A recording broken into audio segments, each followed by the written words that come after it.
Je ne sais pas s'il y a un secret à la diversification du groupe SOS. Le fait est qu'il n'y a jamais eu de stratégie élaborée très longtemps à l'avance. Nous avons simplement essayé d'être à l'écoute des signaux faibles, des besoins de nos contemporains. Et objectivement, cette maison s'est développée en fonction des besoins qui apparaissaient dans la société, soit des besoins qui étaient nouveaux, soit des réponses anciennes, des besoins anciens qui ne correspondaient plus et qu'il a fallu faire évoluer. Donc, c'est à la fois l'innovation de rupture face à des dispositifs anciens et à la fois des réponses à de nouvelles difficultés qui apparaissaient dans la société qui n'existaient pas auparavant.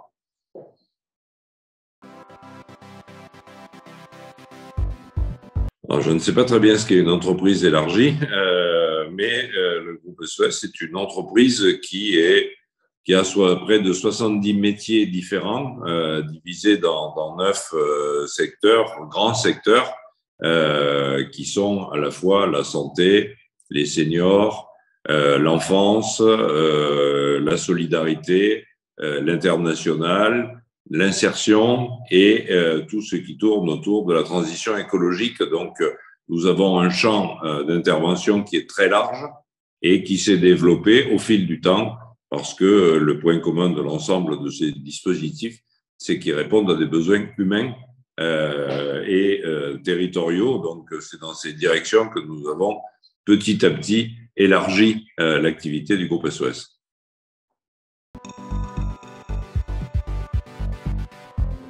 Et l'entreprise sociale, c'est une entreprise dans laquelle on doit en permanence évaluer l'impact économique, l'impact social et l'impact environnemental de ce que l'on fait.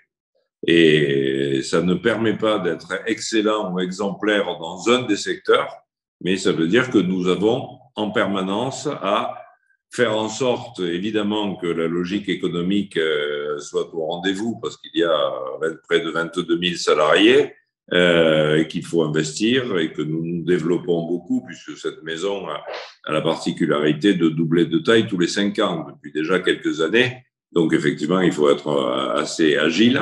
Donc, un sujet économique, un sujet social, c'est mesurer l'impact social de l'ensemble de nos actions puisqu'effectivement, c'est un sujet majeur pour une entreprise comme la nôtre.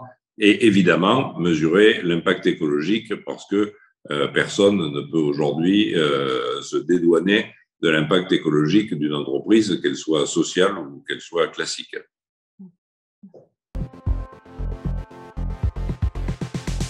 La crise du Covid chez nous a d'abord été vécue douloureusement dans nos hôpitaux et nos maisons de retraite, évidemment, puisqu'il a fallu faire face à la pandémie, donc en multipliant par 2 ou 3 certains de nos services de réanimation, en étant très présent auprès des personnes âgées pour faire en sorte qu'il y ait des réponses adaptées dans chaque établissement, mais plus globalement des plus fragiles, parce que le Covid dans une structure pour personnes handicapées, c'est compliqué. Le Covid dans une structure pour jeunes, c'est compliqué. En plus, nous avons d'une part les actions dans un certain nombre de DROM.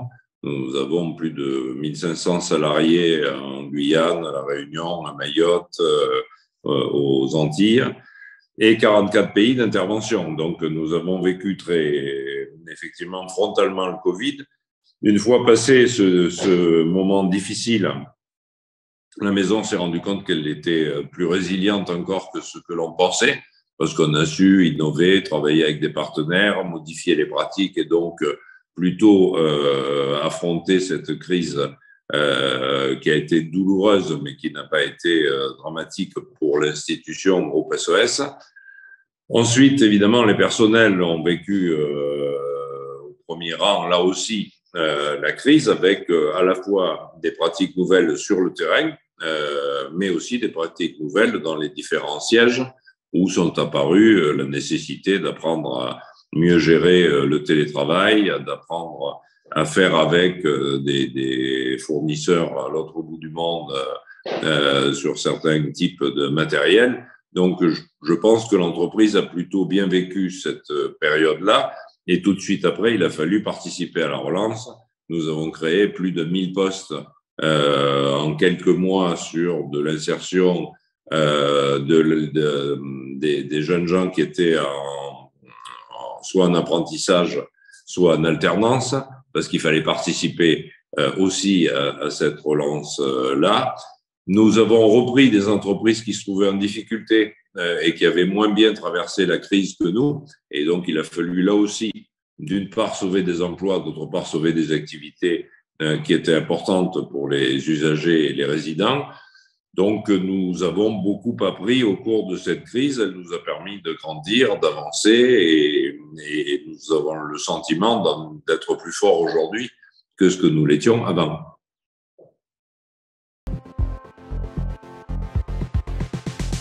Dans la série réduction des difficultés, des fractures personnelles, des problèmes de santé, des accidents de vie, il y avait le sujet de la fracture territoriale qui est apparu très clairement pendant la crise des Gilets jaunes et qu'objectivement, les uns et les autres, on avait sans doute mésestimé.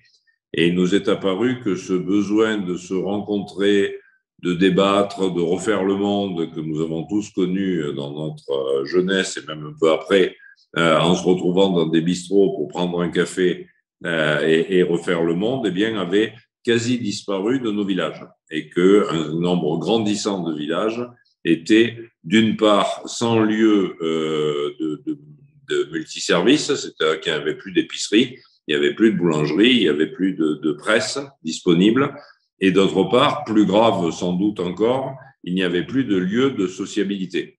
Et l'idée d'avoir des lieux dans lesquels on puisse se rencontrer plutôt que de rester chacun chez soi nous paraissait essentiel. On a donc fait un appel d'offres à l'ensemble des maires de petites villes de France, moins de 3500 habitants, en leur proposant de réouvrir dans leur village un café qui pourrait être multiservice avec d'autres services comme un point poste quand il n'y avait plus la poste, etc. Et ça a très bien fonctionné, c'est-à-dire que plus de 1000 maires ont répondu. On avait lancé un autre appel d'offres pour savoir si des candidats avaient envie de changer de vie et de partir sur ce type d'aventure. Nous avons près de 3000 candidats. Donc, l'épidémie de Covid a évidemment cessé net le développement de cette opération, mais aussitôt que les choses sont redevenues quasi normales, on l'a relancé. En ce moment, on ouvre 1 à 2 cafés par semaine, donc il y aura plus de 100 cafés ouverts dans l'année. Le début de l'expérience est très prometteur, c'est-à-dire que ça correspond à un véritable besoin. Les lieux sont co-construits avec les habitants. On a donc des lieux évidemment systématiquement différents d'un village à un autre, avec une apparence différente, un projet différent, systématiquement adapté aux besoins de tel ou tel habitant, de tel ou tel département. Et c'est une aventure qui ira à son terme, puisqu'il y a toujours plus de 800 ou 900 maires candidats, et on va continuer à ouvrir des cafés, parce que ça me paraît réellement correspondre à un besoin autour de la fracture territoriale et une nécessité, parce que la moitié de la population de ce pays vit dans des zones rurales et qu'il faut absolument permettre que des services continuent à exister.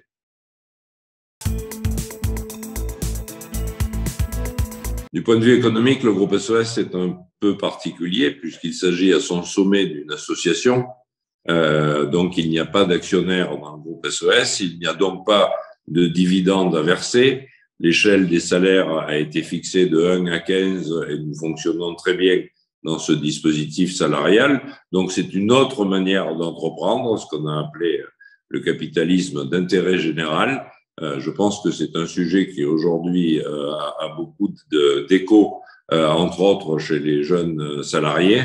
Nous n'avons pas de difficulté à recruter, en tout cas en dehors des postes classiques d'infirmières ou de médecins dans les hôpitaux, mais ça c'est un lot commun. Pour le reste, nous avons des candidatures de gens jeunes et moins jeunes qui ont envie de donner un sens différent à leur vie et qui rejoignent le groupe SOS avec enthousiasme. Et donc, c'est une belle aventure qui, vraisemblablement, continuera à doubler de taille tous les 5 ans, ce qui fait de nous aujourd'hui la première entreprise sociale européenne et qui, si on est purement, si nous sommes linéaires dans le développement, devrait, dans 5 ans, faire de nous la première entreprise sociale du monde, ce qui est un objectif sympathique pour une entreprise française qui se développe depuis 37 ans.